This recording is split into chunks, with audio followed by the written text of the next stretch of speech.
বন্ধুরা, আপনারা যারা আমাদের ভিডিওটা দেখছেন নিশ্চয়ই বুঝতে পারছেন আমরা কোথায় আছি। এখন আমরা আছি চুয়াডাঙ্গা জেলার তিতুদহ ইউনিয়নের ৬২ নম্বর আড়িয়া গ্রামে, যেই গ্রামটা ইতিমধ্যে খেজুর গাছের গ্রাম হিসেবে খ্যাতি লাভ করেছে। তো চলুন কিভাবে খেজুর রস উৎপাদনের আগে কিভাবে খেজুরের গাছ প্রসেসিং করা হয় সেটা আপনাদের ভিডিওর মাধ্যমে দেখাই।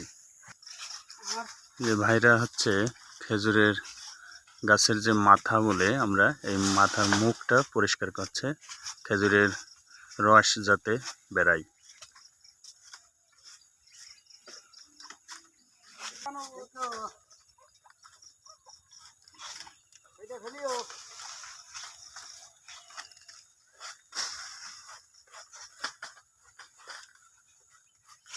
আর আপনাদের যদি ভিডিওটা ভালো লাগে থাকে অবশ্যই লাইক কমেন্ট শেয়ার করবেন আর আমাদের পেজের সঙ্গে থাকবেন।